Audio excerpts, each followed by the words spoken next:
Hello, Molly here on the Say It Skillfully podcast. As leaders, entrepreneurs, artists, elite athletes, and professionals like you who open up about defining moments, what's been hard in life and what they've learned in finding their true north and succeeding on their terms.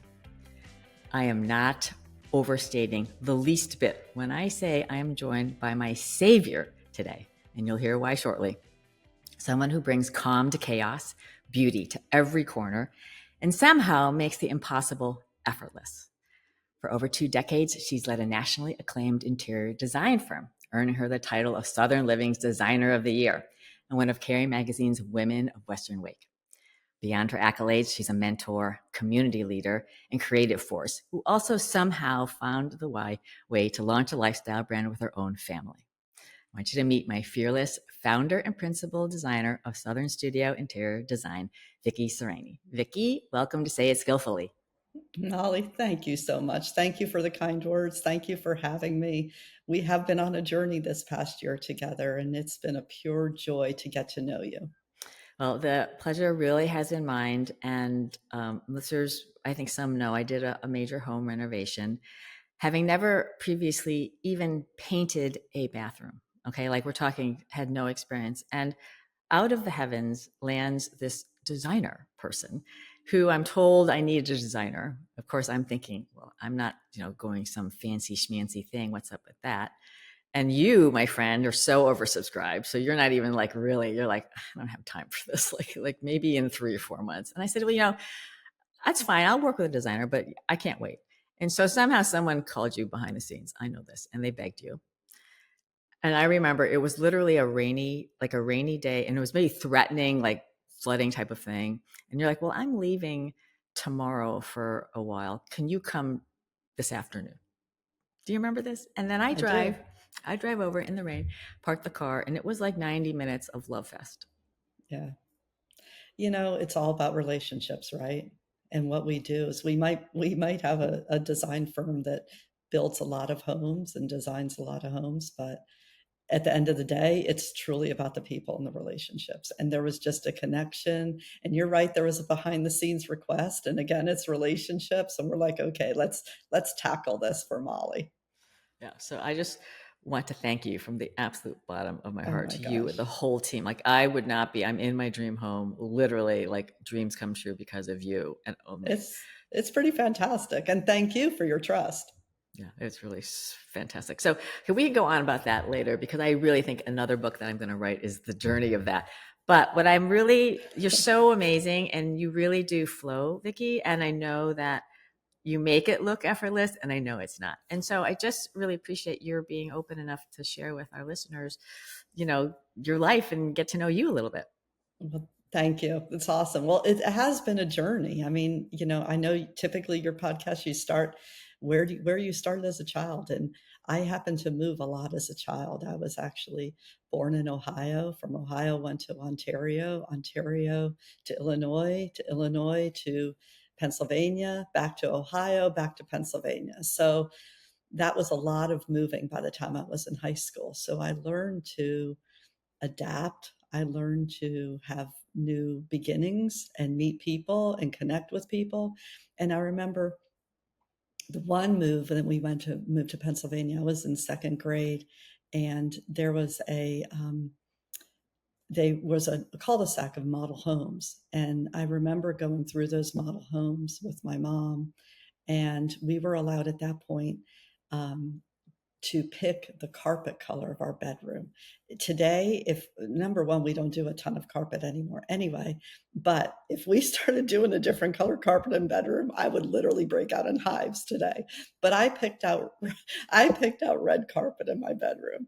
And so and it worked out great. My mom painted some old furniture from my grandparents in this golden yellow, and it went with this mod 70s print floral bedspread. And so it starts early, right? But the journey to get there wasn't as straight. I actually my parents were divorced, so there was a lot of movement going there. And so I went to school the first time. This was before the internet, before cell phones, right? Went to school the first time. I was a marketing major because, My mom thought I was good with people and I would be good at marketing. I really didn't even know what marketing was. And then that didn't work out so well. So then I was going to be a education major. I was going to be a teacher. And I started getting into that. I'm like, this is not my cup of tea. And so, long story, fast forward, I have a family, children, and decided when my youngest was in kindergarten to go back to design school. So that's kind of where my journey started. Okay, before we get to that, because it's so this is the deal. I had these great parents, like the totally perfect childhood, and I barely made Mm-hmm, it out. Okay. mm-hmm, And mm-hmm. so not to bring back, tough memories, but as a kid, I mean, did you have siblings? I mean, how do you remember processing the moving back and forth? Like, were you like, we're moving again? Or did you just kind of out of No. defense have to just deal with it? Well, the first moves, I was like in early elementary school. Like I remember I went to, I was in Canada for kindergarten and then Chicago in first grade. Like it was early elementary school. So yeah, I did process it, but it made me learn to make friends. It was just part of my life. That's just what we did. The one thing I did want as a child, and I think this is why I've been so involved locally here, is I wanted roots. My very best friend in high school came from a very strong Italian family in Philadelphia, and they all the cousins and all the aunts and all the uncles, and I wanted that. They knew everybody, right? They knew everybody, and I just like, that was what I craved a family with roots. Wow. Do you have friends from the childhood and moving around? I mean, is there anyone that you have kept in Yeah, I touch mean, with I over the actually years? just had I just had dinner with my child, this high school friend who's now in Florida, and but not some, but not a lot. Most of our friends right now, yeah, childhood friends from Ohio, family friends. Now that I mean, we do, but it was a lot of jumping. It's not one core group. It's like friends from here, friends from here, and you just makes you grow, and it makes you different. It makes you who you are. Well, it's easy to say. I just want to say that it's easy to say, but to come through it, and then you have a very skillful way. I mean, clearly your job now demands it. And I am wondering, was that something you were able, because as a kid, you got to be kind of connected with yourself to go through all that. And Mm-hmm. also for kids, sometimes they might think, well, this is my fault that this is happening. And were Mm-hmm. you just somehow able to just have the maturity to deal with that? No, no, no, no, no, not at all. But you learn to, right? And Dan and I, with Dan, my husband and I, we connected at a very young age, right? Dan, we just celebrated our 40th anniversary, and Dan, at our wedding, Dan was not legal to drink at our wedding. I was barely legal to drink at our wedding, and so we did. I mean, and it was just a tough. His father had a brain tumor, and that was a journey that we had to travel together. Living together wasn't an option, so we got married young. We're very fortunate that we kind of relied on each other and stuck together, and it's worked for us. Everyone has a different journey and different path, but it has definitely worked for us. Yeah, well, I've just met him once or twice, but he's a dream. Do you remember how you met? Oh yeah, we worked at an amusement park together. And I actually knew his sister. I actually knew his Well, he was in high school. We were both still in high school. And and I knew his sister actually before I knew him. So yeah, that's how it started. Our first date That's was at amusement park. Yeah. I So love it. I love yeah, it. so it's been a good journey. And after that, we were in Pennsylvania at the time, and when we got married, we moved to North Carolina, and that was 39 years ago. And we have put down roots. And that was my goal, is to have roots, and that's what we have. Crazy. So you Yeah. get here, and so this idea of going to design school, getting back to the red carpet, to just say more, did you just find that you knew that was a calling, and how did Yeah. that work? Well, really, what happened is my grandmother at the time, we had moved her down to North Carolina, and I was pretty much her primary caretaker when she was going through cancer treatments. And I remember her, when she passed, it was really a wake-up call to me, is that life is short. And I was like, what do I want to do with my life? And I started really doing some soul searching. And so that's when there was a book called Simple Abundance. It was actually was one of Oprah's when Oprah's book club, or one of her favorite books. And I remember reading that book, and I just said, okay, I want to do this. And Dan was very supportive. And so I went back to school when my youngest was in kindergarten. Crazy. And so when you say Yeah. back to school, where exactly did you go? And then what was that like? I went to Meredith College, and which is local right here in Raleigh, to their interior design department. And you actually end up with a minor in art. I had kids that I was doing homework with at the kitchen table. And seriously, and they would, you know how kids are, they're like, I don't want to do my homework. I'm like, I don't either. And we just got through it together.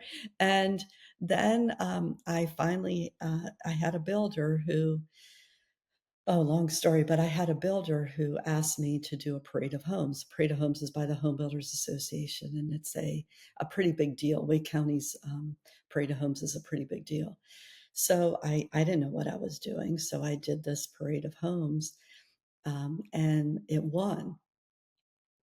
And then I was like, okay. And then the builder asked me to work with the homeowners doing selections. And these were smaller, I would say starter second home-ish. We've grown into very much of a luxury market, but this was, not too complicated. But this builder took me kind of under his wing. He was an older gentleman, and he said, you come and meet with me every Tuesday.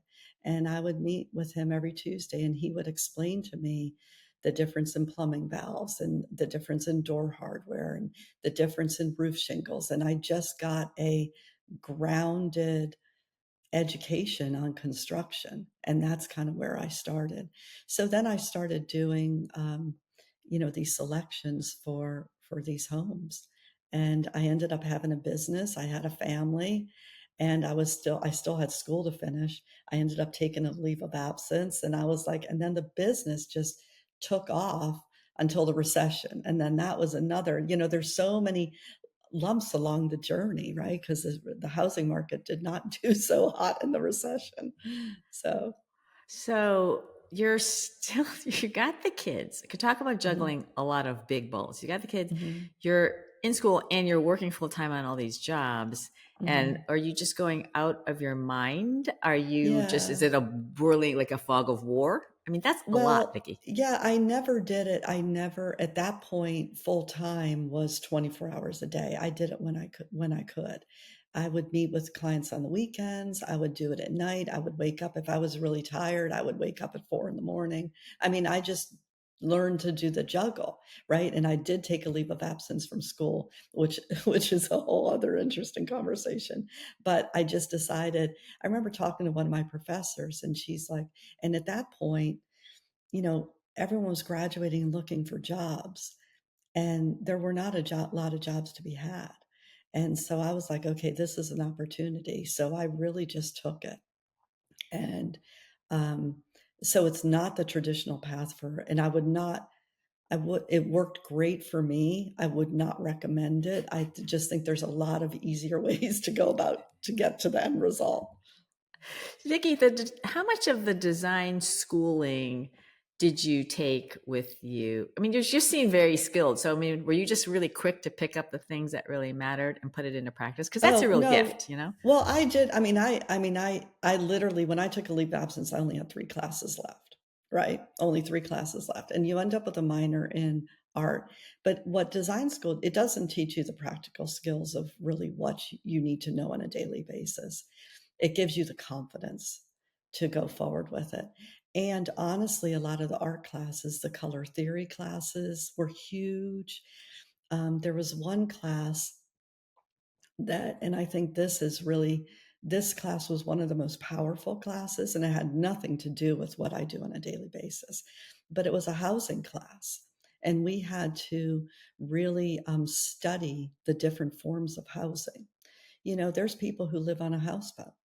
There's the people who live in a Ronald McDonald house. Like there's many, many different forms of housing. It's not the luxury homes we work in today, right? That's not the norm. And so I remember my project for that class was with an organization. They've now evolved, but it was a crisis ministries, and they helped people, families stick together through homelessness, right? And different churches, they would live at different churches, and different churches would help them along the way. But really, living in a homeless shelter, that is a form of housing. And so I got involved with that organization very young, when my kids were young, and we would do activities. And this was one of the only homeless organizations that would keep families together, that will allow mom to stay with young children, because usually when boys are a certain age, they're not allowed in women's shelters, right? So I learned a lot and I studied a lot, and I truly valued the security that a home offers. So that's really what has always driven me. Yeah, thank you for sharing that. And that comes through. That really comes through in spades because, I just know in our short amount of time together, we had a lot of these mini crises, and you don't make it through those unless you have this higher calling Yeah. about like, why does this really matter? Well, and you just went through it. Your life, most of the people we work with on a daily basis, they're going through a transition of some sort, and their life is an upheaval. Even if it's a happy transition and they're going from one home to another home, that's always a transition. Sometimes, you're changing. We're sharing doctors and we're sharing hairdressers, and so many things that people are going through. And I mean, just you just lived it. How your life is just an upheaval, and we feel that for, and we try so hard to help clients see the light at the end of the tunnel. Yeah. Yeah, so let's can we just talk about the firm, because you kind of you built it up and you really had it all, as I understand. Mhm. And you said I kind of had to make a bit of a come to Jesus call. And I think for folks, this is why I love this notion of succeeding on your terms, like what works Mhm. for you. So maybe talk Mhm. through how you built it up to be so, amazing, and then your conscious decision to dial it down. Oh, thank you, COVID. Right. So, okay. So we can say where we are right now at the firm is that we're in phase 3. And Mm. I think if there's one thing that I love working with our younger team and younger designers, and even my children and their friends, is to help them understand that you can evolve, and there's a time for everything, right? So Southern Studios has had 3 phases. The first was when my kids were younger. I worked solo, went through the recession. Phase 2 is when we opened our first studio and hired our first employee right during the recession. And I thought it was a great time because it was slow. I thought, and we were coming out of it, and I knew that coming out of it, there was going to be great opportunity. So it would give me time to kind of get my feet under us. Well, then coming out of the recession, holy cow, we lost. I don't know if I should say this, but I'll say it anyway. I said anyone who lived through that was either strong or stupid. And I'm not sure which one, because that was a rough time in our industry. And we lost a lot of people in our industry. So coming out of that time, oh my gosh, there was so much opportunity. And we grew so fast. We were growing at a rate of 40% per year for several years. And it was just, that's when you just start adding more people, and you're always trained in business. I mean, we're a small business, right? We don't have all the departments. We don't have a legal department. We don't have a marketing department. We don't have an HR department. Like, we don't have any of that. And so we were growing so fast. And so it's like, and you're taught, especially coming out of something like the recession, don't turn down any work. You don't know when the next project's going to come from. And you always want to stay humble and be grateful for the work, right? So, okay, you just keep hiring designers, and you get a PR firm, and you outsource this and you outsource that. And then you create this monster that you need to feed, right? And so that went on. I mean, that was a good 10 years that I was up religiously between 4:30 and 5:30 every morning, cranking out work consistently. I mean, they were long days, 65, 70 hours a week. And but but there were so many rewards. I mean, I loved it. Like the people I met and the traveling and the projects that we got to work on. I mean, who in the world would trust us with these projects, right? I mean, they were beautiful homes, and our clients are the most interesting people. And so we then COVID hits, right? And construction was still considered essential. Any client who didn't own a second home, bought a second home, and we just had a niche for. We do a lot of vacation homes, and we have a real niche for beach homes, mountain homes, but a lot at the beach.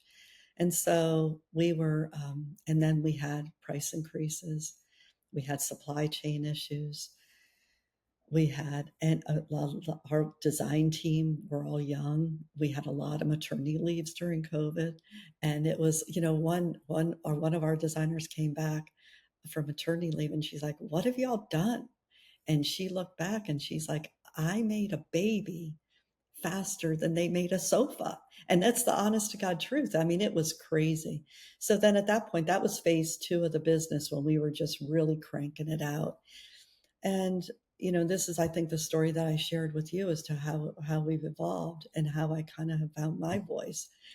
And I would not recommend this either, but we were burning the candle at both ends. And I was running up to the lake house. We had a project at the lake. My husband, Dan, he had his own full-time job, and he was helping us with pick up furniture that we had promised to clients. And I had been up that morning. I had to do an out-of-town project and came back. And then a client had a meltdown with me that night because she was so far over budget because price increases had gone up so badly. And she was so disappointed. And it was 7:00 at night. So I'd been up since 4:30, working at 7:00 at night. And that night I woke up at 3 a.m. I just wasn't sleeping. And so Dan says to me, he's like, "What time is it?" I said, "It's 3:15. And I have this folder that I would do all of our business planning in." So I start crunching numbers. And at 5 a.m, I'm like, I've got to get some sleep before I get back at it the next day. So I set my alarm for an hour. And I actually said a prayer, and I said, just guide me as to what I should do with this business. We had just created this, I don't want to call it a monster because it was the happiest. It was just such a great, great business. Right. And Dan woke up at 6 a.m. He's like, "Vicky, I have to go to the hospital. I think I've had a stroke." And I'm like, "You're kidding me." I'm like, I'm in my pajamas. And so he's fully recovered, but he did have a stroke. And that 4 days in the hospital, it was a wake-up call. And it was crazy. I called our financial planner. I called our CPA. I'm like, "Get me out of this business. Get me out of it." So long story short, that was the pivot. We immediately, within 2 weeks, we let go 25% of our staff. We let go 25% of our clients. And I knew that it was just something that I didn't want to continue. So it really worked out. So then, we went through a year that we were going to transition the business. We were going to sell it. Then we were going to shut it down. And, our design team, right? The young designers came to me and they're like, "Vicky, help us do what you did." When, they have small children. And they actually said, "Don't make us rot in a showroom, help us." And so I made my non-negotiables, and that's what we live by today. So today we're in phase 3, and it is a much, much happier place to be. Now that's okay, Molly, I just finished your book. That's being pretty darn vulnerable. You are even more amazing than I realized. And I already had you on a huge pedestal, my friend. That's insane. Just on the business side. So thank the Lord, Dan is fine, right? That you can even talk about it, and then to pull all that off, with such grace. And then I'm thinking, you have these kids that are great kids that you're raising that aren't being neglected. So I'm not kidding. How are you? Just the communication with them, because you have no hours in your day. I mean, how are you being a mom? Well, yeah, our family motto is work hard, play hard, right? That's been our family motto. And I am so proud of my kids because they have a very strong work ethic. I think they have recognized that I took it a little bit too far, probably. And so they're better at setting boundaries than I am. But for example, our son was a surfer for years. We had a cottage at the beach, right? And if the waves were good, and there was a and his grades were good, and a hurricane was coming up, he was surfing for a day. And his math teacher told us, I mean, if that's something that we work hard, we play hard, we always have. And that's just been our family motto. And so, and honestly, this job has given me so many opportunities that we travel together. And there's no way that, we would have had the experiences we've had if it wasn't for Southern Studio. And and Dan has been so supportive. I mean, he had more traditional corporate job, right? But it allowed him to really hold down the fort. Now, and it made me let go. Like, we've done so many for years. I would leave, put the kids on the bus in the morning and go work on the coast and work on our projects on the coast. And, if I called and they were going through a drive through at 9 o'clock at night, I couldn't say anything because they were being fed and she just, so, but they have turned, well, they're still growing, but, they're now in their early 30s. And I am incredibly proud of what they've accomplished. Yeah, that's extraordinary. I'd love to hear your take on what you learned as a mother that's helped you in business, and in business what's helped you be a mother. Well, right now, as in this phase three, I'm actually helping my daughter-in-law launch a new business, right? So it's a family business. And what I have found is we're creating these homes for people, these beautiful homes. And we had a client come to us who was just so distraught. Her home was published. We actually had her home published, but she couldn't put on a baby shower for her daughter. She wanted help. She had a picture off of Pinterest, and I'm like, you can do this. So I was sharing that story with my we were sitting on the beach. We should have been playing bocce ball, but we were sitting on the beach and drinking gin and tonic, and I was sharing with my daughter and my daughter-in-law. And I'm like, people don't, it was right coming out of COVID. I'm like, people don't entertain anymore. We need to bring back the family entertaining. And so, and it was a perfect fit um, with the Southern Studio client. So, in phase three, I've really branched out into some different things, right? Different revenue streams, and how that's kind of what I wanted to do at this stage of my life. And so I'm helping them launch this new business, Home for Entertaining. And it kind of brings in the education part of it. They're both former teachers, and so we have cooking classes and corporate team building events. And, today there's a team building happening over there right now. And listening to these, whether they're departments or small companies, and listening to them develop. And, the challenges are the same in small business, no matter where you're at. Crazy. That's so awesome. It's just so joyful. I stopped in. You weren't there. And I don't know which of the daughters were there, but it's such a warm, it's just such a warm, beautiful, loving, accepting space. If anyone's in the Cary area, you have to come in. Just my sister went in. It's just somehow the vibe in there is just lovely, and Yeah. it shows. So it's all good. So I know how passionate you are about the community, your design community. You know me. I was a bit of a tree hugger. Like, felt so bad pulling out things that could be reused. So would you just share with folks how you got involved with the community and some of the things that you're doing? Because I know that's a big part of who you are. Yeah. So even it's funny. It's like, how can you give back, right? I mean, we work in a market that is none of the services that we provide at Southern Studio are necessity, right? I mean, it's a luxury. And so how do we give back to the community that has done so much for us? And I said I moved so much as a child, and I watched so many people that had deep roots in the community. And I thought I always admired that. So, through the years, it's been PTA and church volunteering and habitat and sponsoring things. And when the firm was so busy and we were growing so fast, we would sponsor things, right? Like that's what we would do.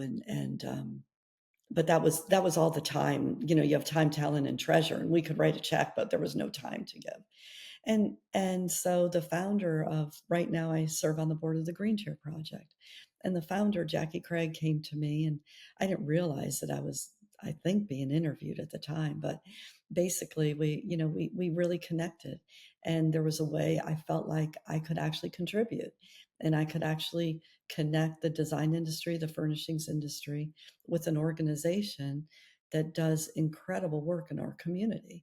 One in every 30 children in our public school system does not have a bed of their own, right?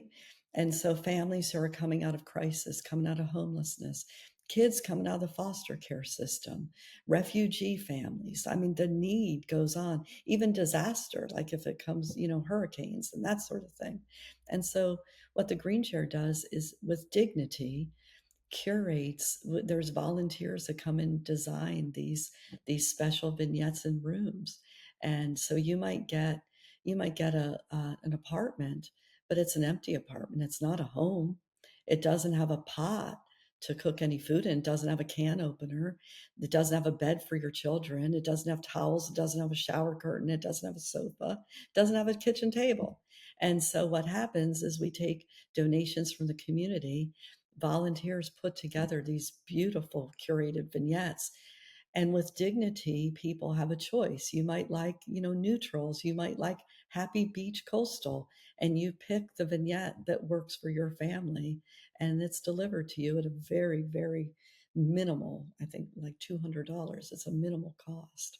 And so when I was asked to kind of step up, I thought, okay, this is phase three. This is phase three of where I am in my career, and it's time for me to give back. So that's where I put my energy.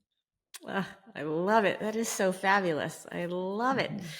Mhm. This reminds me, I'm curious because so much of success is beyond the design part because it's all these pieces coming together. Seriously, all the relationships you have to manage, all the timing, all the schedules. If you focus on the design elements, right? Would you share with us, what do you think makes for successful design? Okay, well, I'll give you my answer, and then you have to tell me if you agree. Um, Collaboration, communication, detail. And so really that's what it's all about. It's really about connecting and understanding what the vision of the client or the project, helping manage that budget, helping manage those timelines, and paying attention to the details. And if you're too busy and you have too much going, um, you have to have a well-trained team that can really capture all the questions. And the hard part about design is, especially what we do in residential, we do get into some commercial and hospitality that has a residential vibe, but residential is very emotional, right? If you're working on a commercial project, if you're on time and on budget and looks good, there's no emotion. Residential, you're dealing with a lot of emotion in it, right? And so it's really the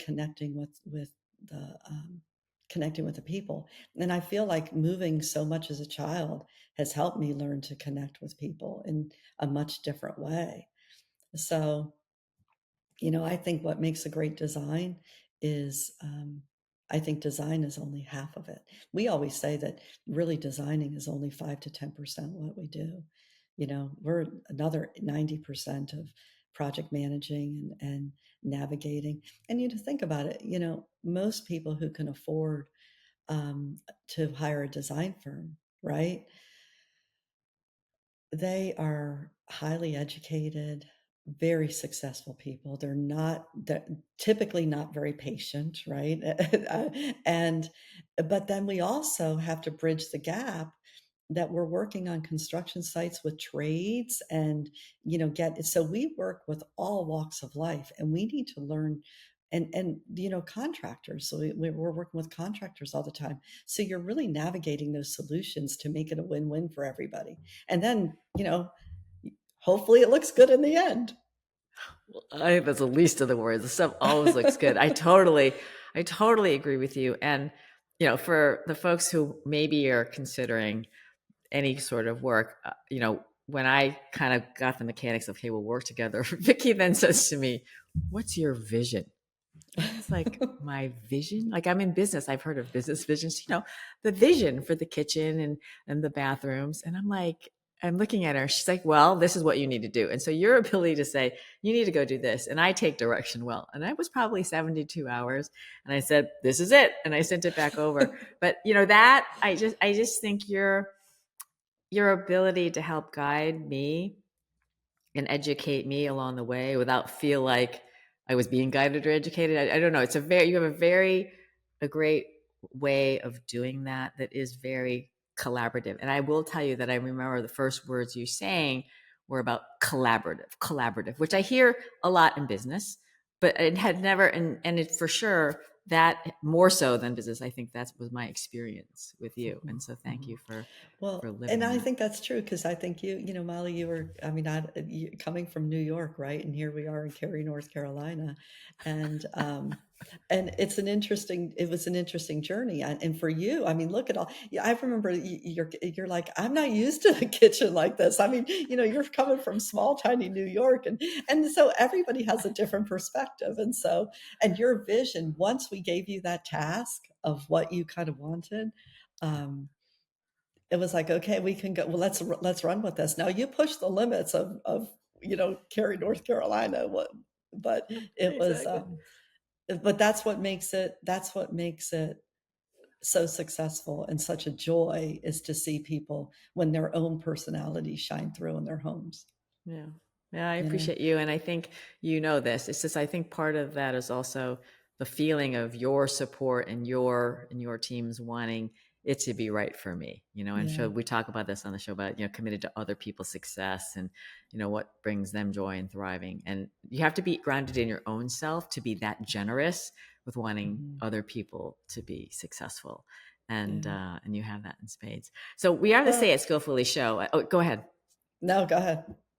I was going to say, you are very skillful, extraordinarily skillful, because I watched you, listen to you navigate scenarios. But I'm wondering if there was a particular tough conversation along the way that you recall. Maybe it didn't go so well. Or maybe you have one now that we could kind of talk through for the listeners. 1 or 1,000? So, Molly, I have to say, I'm glad we're on this topic, because I just finished, I did read your book. I listened to the book and read the book, and just to prepare for today. And I actually was listening to it with my husband on the dog walk the other night. And at our project meeting yesterday, and I'll get to your question, but our project meeting yesterday, I actually started, we operate off of business system. I've had a lot of coaching over the years, and we operate on a business system called EOS, the Entrepreneurial Operating System. And we always have an opening, it's usually a personal, professional, something like that. Well, yesterday I opened with words of appreciation, and it came from your book. So thank you. So that I actually use some of the tools in your book. But I think if there's one thing that, when we were growing so fast, the difficult conversations, I was so afraid to hurt somebody's feelings, especially when you're hiring designers and you have a vision for your firm and what the standards of the firm are, and you kind of beat around the bush and you're not direct. From the bottom of my heart, I wish that was a skill that I learned earlier, because I think a lot of relationships struggled because I was not clear and direct, right? And so here I am being vulnerable again. But, I remember way early, our first employee, it was, again, just coming out of the recession. And I remember you being so frustrated. And I was so frustrated with the design, and it wasn't coming out. And we were having challenges, and and she was awesome. And this designer that I was working with, she's like, Vicky, what do you want? And I literally just stopped, and I'm like, I don't know. I just said, I don't know. I just wanted to be better. Right. And so, and that was really a turning point for us because I clearly was frustrated and she was like, okay, just tell me what you want. And I was like, I truly don't know how to even articulate that. And so I think that it just comes to being honest. And now I have learned to be direct. I probably do ruffle some feathers and hurt some feelings along the way. But how do you say it? It's a no, you have a term for it. A common, when everyone's on the same page. Oh, we have the shared reality. The shared reality. And I love that because I felt like for many years I was not living with a shared reality. Yeah. And we say shared reality is essential to make the best decisions, execute with speed, and achieve our greatest outcomes. And if you're not on the same page, it's just a long day at the office. Exactly. So where were you 10 or 20 years ago? Better late than never, Vicky. Better late than never. I feel like great. Yeah, I feel like now I say what needs to be said. I don't beat around the bush. I try to say it with care.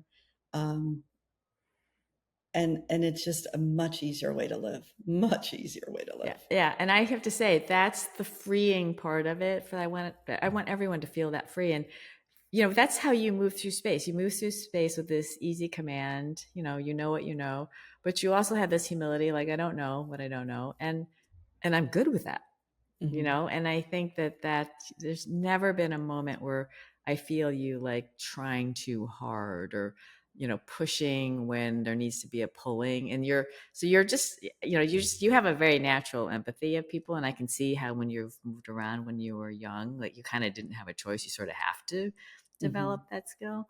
So it's amazing. Okay, we're gonna go to some fun stuff, so we make sure people get to know the 360 on you. Some hobbies that you have, Vicky. So right now, I would say my greatest hobby is travel. Right now, I've found this balance of where we are with the business that when I'm home, I work. When I'm gone, I'm playing. And so we do travel quite a bit. We love to ski. My new interest since launching this new business with the family is I'm really learning. I've never had time to cook, right? So I'm learning a lot from the chefs and the instructors, even the floral instructors that we have, the wine, and so I'm putting that into practice at home. We have an herb garden that I'm learning to cook with herbs. And so I firmly believe in lifelong learning. And my book club actually told me that, if I suggested another self-help book, I was going to get kicked out of book club because I always have like a business book or something I'm listening to and always trying to be better. And I do think, and I like to share that too. There's so many great little nuggets out there. Yeah, I love that about you. So those are hobbies. I'm trying to take care of myself. Yeah, there's a little bit of making up for lost time, and I love the intentionality. And for folks listening, you got to put it out there, right? And I have another friend. She started a business 30 years, like nonstop for 30 years. And she and her husband are disappearing for 3 weeks at a time. They're like, we are going. Yeah. We just got back. That's why we had a hard time scheduling. We just got back, and we're leaving again. Well, do you have of your recent travels, a favorite place that stands out? Oh my gosh. Well, I just got back this spring from Marrakesh in Morocco, and that was incredible. I learned so much about a completely different culture and the people, and that was a life-changing, and that was just this spring. So that was a fabulous experience. Wow. Okay, we'll have to do another session on travel. Okay, so I'm going to define introvert and extrovert. So introvert is deriving one's energy from within, not an index of social ability. And extrovert is deriving energy from outside. Would you say you're more introvert or extrovert? I think my whole life I have been an extrovert. I think recently I'm getting more energy as being an introvert. It's interesting. Yeah. People yell at me because I say I'm I'm very introverted on those definitions. No, you're not. I'm like, oh, okay. I guess I'm not. But, and I always use this cheeky question, like if it's an elevator, would you rather be in the elevator by yourself or with other people? And I'm like, 100% by myself in the elevator. Yeah, I hear you. Yeah, I think about it. Like I love being with people. I'm with people Yes. all day long. But on a Saturday night, what's my favorite thing to do is, being on the beach with a bottle of wine in my hair and a baseball cap and, and just listening to the ocean. I mean, with the dog at the side, by my side. I mean, that's the best. Yeah, it's simple. It's a simple pleasure. Okay, for all the folks who do know you super well, what do you think they might find surprising about you? The people who think they know you well. Oh my gosh. So it kind of ties into what I just said. I think the people who know me well, we actually have a joke that we have groups of friends and they say 5-star, everything 5-star. We have passwords 5-star, 5-star. And I do have high expectations. And I love when I travel, I love seeing the best of the best, right? It's what inspires me. It's who I am. And I'm not apologizing for that.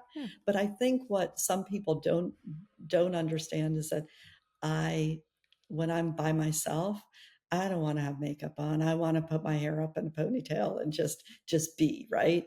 And so even though I have such an appreciation for the fine, I like beautiful things, and it's what drives me. And I think people, when they're surrounded by beauty, whether it be a museum, whether it be a beautiful landscape, I mean, no matter what we do on an interior cannot compare to what naturally happens in nature. I mean, Mother Nature's has the most beautiful designer, right? Mm-hmm. And so I just have a true passion for beauty, but I can play in the dirt. I love that about you. I love that. Okay, a bit of a wrap. If assuming you are where you are now, and you've shared a lot of things, that that you've pivoted on. But if you had one do-over that you would share, what would that one do-over be? I would try. I actually had this conversation with Megan this morning. She was dealing with a challenge at work, and I said, "Be brave." I just wish that I learned to be brave sooner. Yeah. One proudest accomplishment, personal or professional? Well, I think, of course, everybody says their family. And so, I mean, where would you be without your family? And so, Dan, the fact that we've, made it through 40 years and still going strong, and, two great kids and a beautiful daughter-in-law that we're launching a new business with. I'm so proud of their work ethic. And I'm proud of where Southern Studios evolved. I'm proud of that team. I'm proud of our young families and watching them grow and watching them navigate, be moms and navigate growing their lives and following their dreams. That's what I'm most proud of by far. Yeah, it's fabulous. If you weren't the amazing designer and all the other hats that you wear, what profession would you do, Vicky? Profession. I've been asked this question before, and the answer has not changed for probably 20 years. I would be a backup singer for Jimmy Buffett. Fabulous. That is so fabulous. I was cut from chorus in 4th grade, and it left a scar. And I love the beach. And those people get to sing my favorite music in bare feet. Like what more could you want? It's so fabulous. I would have never in a million years guessed that. That is so fabulous. Okay. Do you have any nicknames that you would share? that I would share. I would say my real name is actually Vicky. And so now some of my kids' friends, and they'll pull out the Victoria every once in a while and Queen and that kind of thing. And so, but that's but I have the child. I mean, you can imagine Icky Vicky. I've heard it all. Vic's like, it's crazy. It's fun. It's a good rhyme. I have a good rhyming name. Okay. Yeah, I got it. Okay. Favorite food or cuisine? I would have to say, without a doubt, my favorite food goes back to my grandmother. My grandmother came from Czechoslovakia. Her story is an amazing, amazing story. She was my rock as a child. And I would give anything to have one of her meals again. That's wonderful. Okay, so you've shared a lot, and I am curious, outside in, if you're kind of listening to yourself, do you have a top takeaway from all you've shared?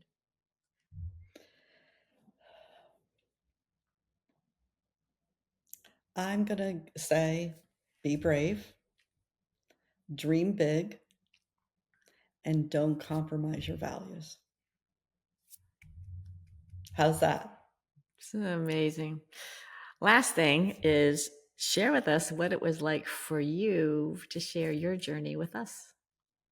Well, I was very grateful that you kind of gave me a little bit of prep work. And so it really did help me. I mean, heck, I had to really dig deep, right? And I had to look back and really kind of map out the journey. And I haven't really reflected on that for quite some time. And so I have a huge gratitude for you for, helping me really kind of pull that together and go, wow, it has been an incredible journey. And there's been a lot of lessons. I mean, I could write a book on what not to do. And so, at this point, and I think you've actually given me some encouragement to say, okay, what's next, And so I do have a transcript of a book, and I think watching you go through what you've done, I think that book may become a reality soon. Oh, I would love it. I would love it. You are such a bright light. I'm so grateful for you accepting my invitation, because I also know you're not necessarily one to like yammer a lot about yourself. It's not your primary state. And so I know that it took a little bit of digging and a lot of courage to share. And Vicky, you are someone that, so many pieces of your life can help so many people. So I want to thank you for going there. I think your contribution to the community, forget all your clients like me. I mean, like, I just, it's just such a gift to have had you in my life, and not to mention what we've created with all that you've done. So I just want to appreciate you for how you are part of the solution, as I call it, and you're helping all of us be safe, seen, and heard in our true and very, very best selves. So thank you. And if I can help you in any tiny little way, my friend, I am here for you. Oh, Molly, the feeling's mutual, and I am so grateful for all that you've brought into our business and our lives. And you're a great, wonderful new asset to carry. Thank you. Thank you. We'll see you soon. Thank you. Well, folks, no question, Vicky uses her voice to lead to her full potential and makes such a positive impact. And I want to help you do the same. So I'm thrilled that my first book, as Vicky mentioned, with my marvelous co-author, Marshall Goldsmith, came out in May. And thanks to the great support of everybody, we hit that #1 bestseller in one of our Amazon categories and #1 new release. So I just want to encourage you to share it, be generous with it, and help everyone find their voice and be who they are and say what needs to be said. So my final thought, and I heard this from Vicky, and it was, Mother Nature is the most beautiful designer. And that's a wrap for us today, folks. I want to thank you for joining us. Please be part of the solution and kindly share this show. Amplify Vicky's voice. And I'm cheering for you to be who you are and say what needs to be said skillfully, so that you and those around you have the shared reality that makes work and our lives much, much better. Say It Skillfully is finding your authentic voice and learning how and when best to use it with confidence, clarity, and impact. Most communication and personal development preach playing the game so you win. Say It Skillfully teaches you how to change the game so performance improves and everyone wins.